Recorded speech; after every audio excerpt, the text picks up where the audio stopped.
The scripture reading this morning is taken from the book of Job, chapter 1, verses 1 through 3.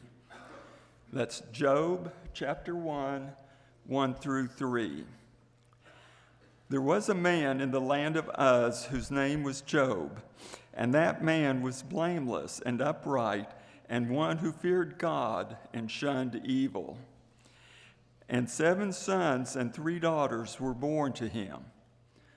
Also, his possessions were 7,000 sheep, 3,000 camels, 500 yoke of oxen, 500 female donkeys, and a very large household, so that this man was the greatest of all the people of the East.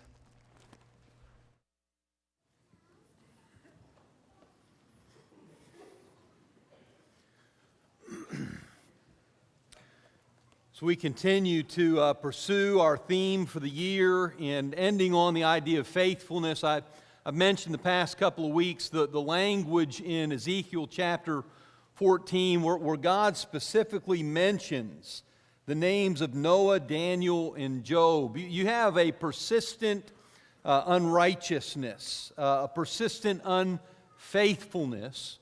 And in contrast with that, God brings up the names of these 3 men, and I thought, how could I improve on what God has come up with as examples of faithfulness? And so we looked at Daniel as an example of uncompromising faith, and I'm sure that we need more of that in our lives today, a faith in God that will not compromise. We know what we believe, we know who we are, and we refuse to compromise. Then we talked about a countercultural faith. And you look at Noah and everything that was going on in the world of his day and age. And he said, I'm not going to be like everybody else.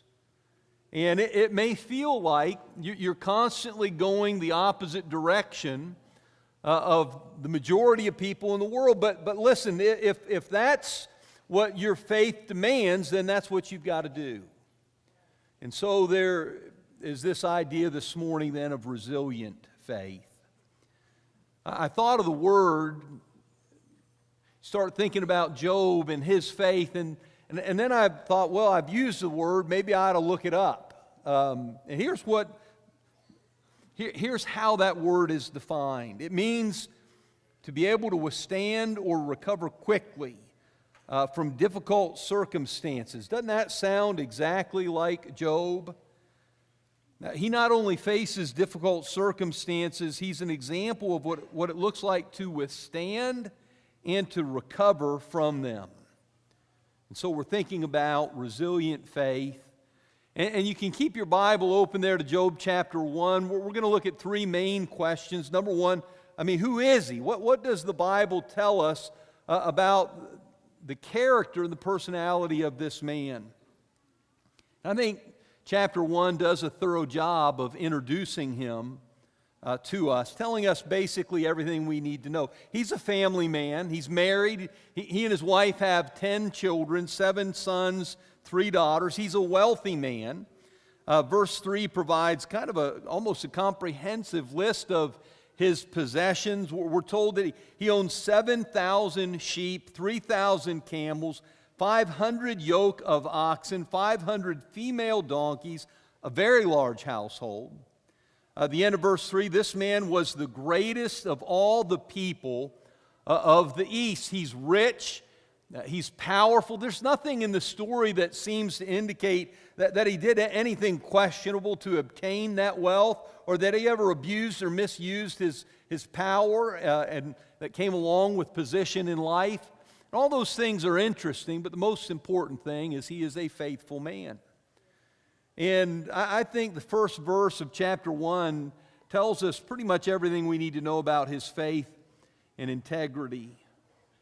For your outline this morning, if you're taking notes, that verse says he was blameless, he was upright, he feared God, and he shunned evil. Now, I'm just going to tell you, if you go through this life And people can say of you, they look at your example, they look at everything they know about you and say, listen, she was blameless and upright. That guy, he feared God and he shunned evil. How do you know that he feared God? Well, one way we know that he feared God is the way that he avoided evil. What a wonderful thing to read those 4 statements describing his personality.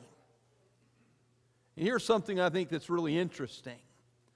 There's no variation between how he's introduced there in verse 1 and what God says about him in verse 8. Now, we're not going to spend a lot of time talking about the discussion that's going on with Satan and God. And, God is talking, different angels are presenting themselves before him, and Satan is there.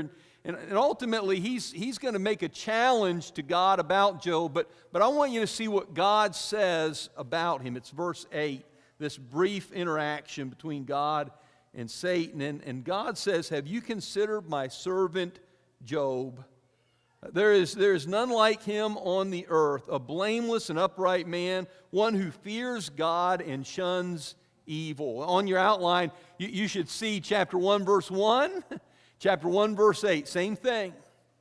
And here's what I think is interesting about that. For a lot of people, there can be a difference between their reputation and their character. Reputation obviously is based on a person's public image. Character resides deep, kind of the unseen depths of a person's soul.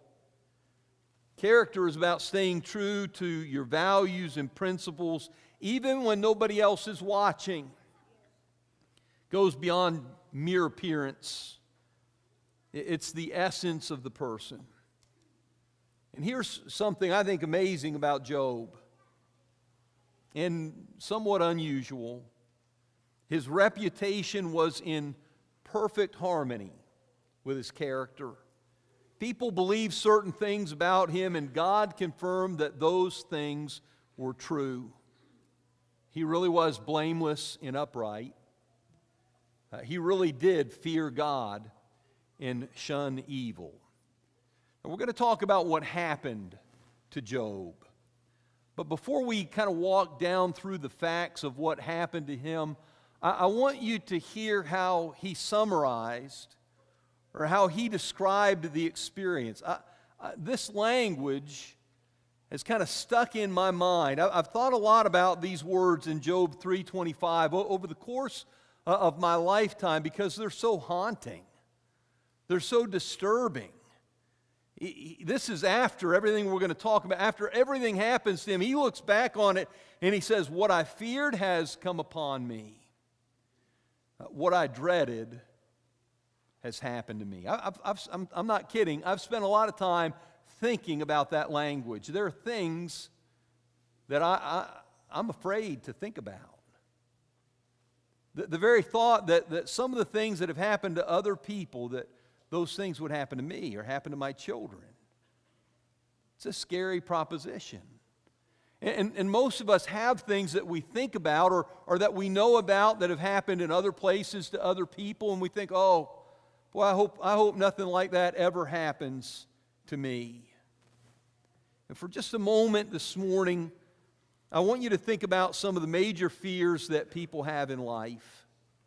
Terrible things that we all have heard about, and we hope that we'll never experience. If we were making a list, we'd include things like natural disasters, family tragedy, financial reversal, major health crisis, chronic pain, marital conflict, the death of a loved one, even something like the shift, change, fallout in your closest group of friends. And I want you to, I know I didn't give you a place to write that down, and I didn't give it to you, but if you think about what I just went through, that list of things that most of us don't ever want to experience, and add some of your own fear, some of your own anxiety to that, and then think about this. If just one of those things happened to you next year, how would that impact your faith?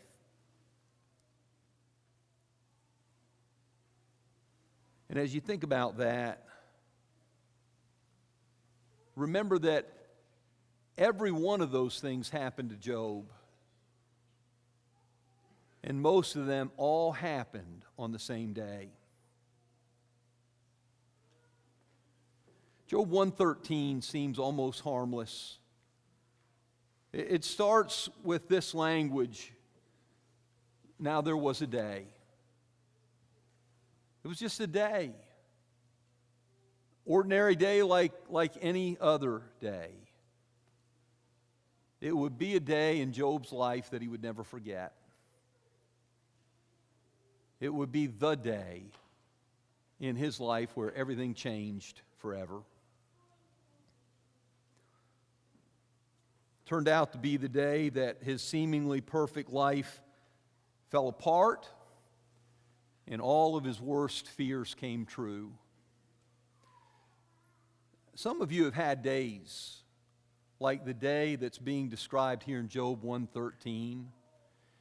The day that, the weatherman finally got it right. We've had those nights where, hey, we're not even having school tomorrow, and then it drizzled. But some of you remember the day they got it right and a tornado leveled your house. The day your spouse filed for divorce. The day your boss called you to the office and broke the news that your position had been eliminated by unexpected downsizing in the company. The day a routine visit to the doctor resulted in a diagnosis you never saw coming. The day the phone rang. And the part of your world, the biggest part of your world, you found out is no longer part of this world. Things like that have happened. I mean, they do happen. And I know a lot of times we think, well, they happen to other people in other places, but eventually they're going to happen here. And they're going to happen to us. And with Job, it started with these simple words, now there was a day. A raiding party took away his oxen and his donkeys. Fire fell from heaven and burned up his sheep. Another raiding party took away his camels. A great wind struck his oldest son's house. The house collapsed and killed all 10 of his children at the same time. Most of his servants were killed. I don't know how much time passes from that part of the story to what happens next.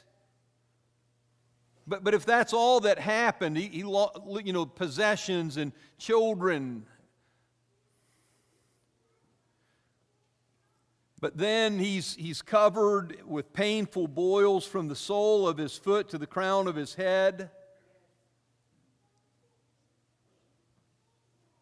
His wife says, "Why are you hanging on to your integrity? Why don't you just curse God and die?" His friends come to comfort him, and they end up being miserable comforters. They don't alleviate the pain, they intensify it. And so if you're taking notes this morning, he lost his children. He didn't lose a child. He lost he lost all of them. He lost his wealth and his health and the support of his wife and his closest friends. And as you just kind of do a mental review of the terrible things that happened to Job, I think it might be helpful to remember, as readers of the story, we know more than Job did. He doesn't know about the discussion that's going on between God and Satan. He doesn't know about how much confidence God has placed in him when he says, "Have you considered my servant Job? I don't have anybody like him." He doesn't know that God feels that way about him. All he knows is that in a single day, his whole life is turned upside down. And we have a chance now to learn from his example what resilient faith looks like. And before we hit this third point of how did he respond, I want you to think about pressure. I do a lot of premarital counseling, and when I talk to young couples about marriage and their relationship and what's coming in the future, I think it's important to get them ready. Pressure is coming. I'm not trying to hurt anybody's feelings, but that pressure could be your in-laws. Don't look at anybody. Just keep your eyes straight ahead.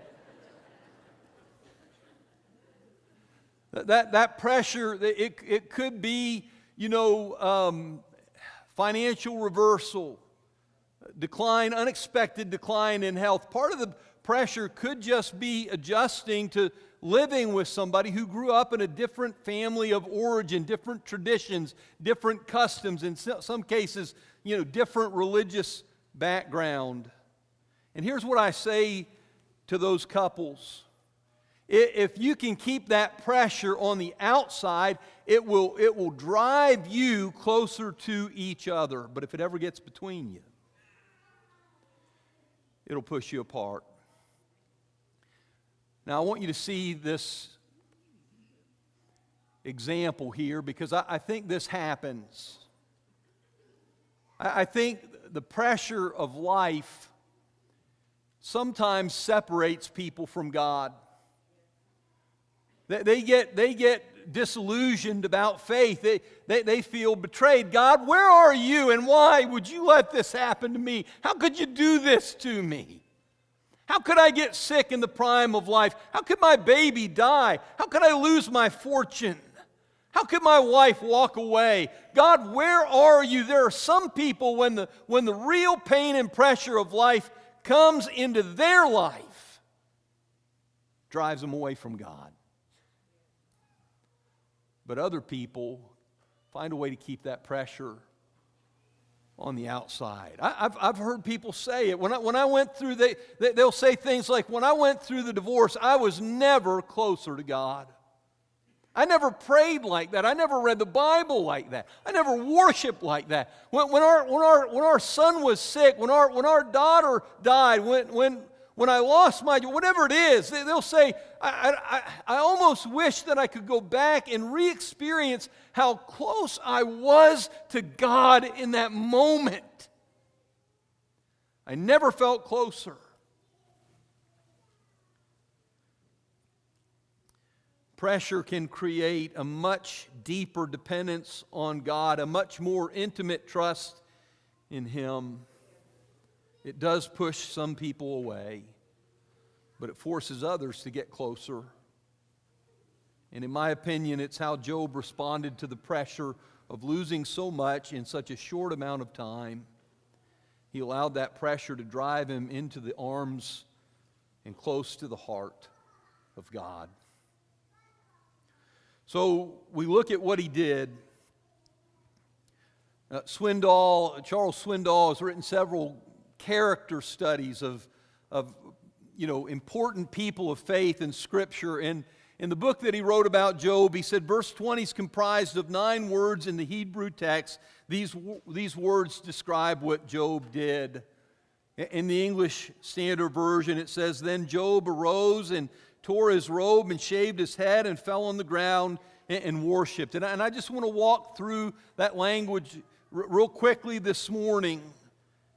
His reaction to unimaginable loss and grief, the first thing Job did was to peel himself off the ground. It says he arose, and there's something decisive about that. I think about movies that I like where the star of the movie, the hero of the movie gets knocked down, but he gets up again. How many times did Rocky keep getting back up, And here's a guy that the devil took everything he had and he threw it at him and he knocked him down. Boy, he took a severe blow, knocked him off his feet. And some of you know how that feels. You've been there. And you know how hard this first point is to get back up. But he arose. And these next three things may sound strange to modern ears. I think it would have made perfect sense in the context of Job's time and place. He tore his robe, and he shaved his head, and he fell on the ground. And all three of these things are suggestive or indicative of a spirit of humility. Job is humbling himself before God. Again, in his book about Job, Swindoll said this is not a collapse of grief, but for another purpose entirely. He doesn't wallow, he doesn't wail. He worships. I think he got up as an act of defiance against the suffering of the world, and he fell down as an act of humility and worship. When we were studying the spiritual discipline of prayer earlier this year, we talked about some of the different postures of prayer that we find in the Bible. And I explained that one of the most typical positions for approaching God was to stretch out face down before Him. It was actually a traditional posture for begging favors from a king when the favors are great and the petitioner is either desperate or has no standing before the one in authority. And it became the traditional posture for desperate penitential intercessory prayer. It's very common to find examples of this in Scripture where people fall on their face before God. And that's the posture that Job assumed. I don't know what you would expect him to do, but he did the most unexpected thing, and he worshiped God. That Hebrew word can describe the posture. It can mean to prostrate yourself before God. But there's another potential definition that I find interesting. The word can mean to tell, to explain, to announce, to verbally show or display with words. And that's what I want you to think about. What does Job declare by worshiping God? What does he display? What is when he does that, when he falls down and he worships God, what does that communicate? Well, he says it out loud in verse 21. Naked I came from my mother's womb, and naked shall I return there. The Lord gave, the Lord has taken away. Lost his children, lost his possessions. He's in agonizing pain. Doesn't have the support of his wife. His friends show up, but it would have been better had they stayed home. And this man, from the depth of that pain, says, "Blessed be the name of the Lord." You got an accuser behind the scenes that Job doesn't know anything about, and he's arguing his case against Job, saying to God, "You put a hedge around the man." No wonder he praises you. You take away that hedge. Let me take a real run at him, and I can get this man to curse you to your face. And he says, "Blessed be the name of the Lord. The Lord giveth, and the Lord taketh away, but He's my God, and I trust Him anyway." I'm preaching a much bigger faith than I think I can even wrap my mind around. I can't imagine suffering the way that man suffered. And you know what he never did?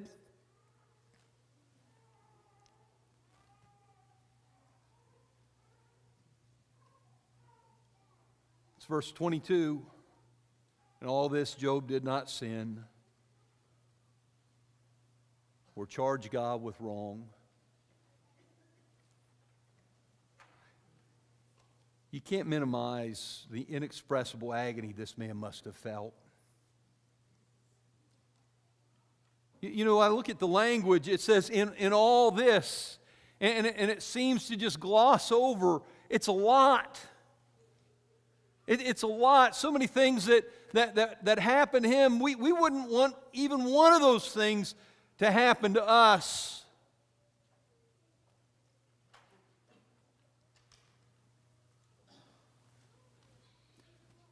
No blame, no bitterness, no cursing, no clenched fists raised to heaven saying, God, how dare you do this to me? I've walked with you all these years. Read it. He says a lot of things. You go to chapter 3. This man says, if you're in the habit of cursing days, curse the day that I was born. In fact, if you want to take that day out of the calendar, just remove it entirely. I wish I'd have never been born. He expresses the depth of his agony, but he never blames God. He never charges God with wrongdoing.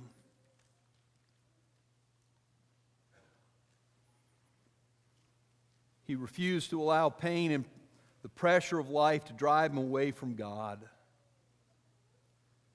He thanked God for the blessings he enjoyed, and he depended on God to sustain him through the painful loss of those blessings. The Lord giveth, the Lord taketh away. Blessed be the name of the Lord.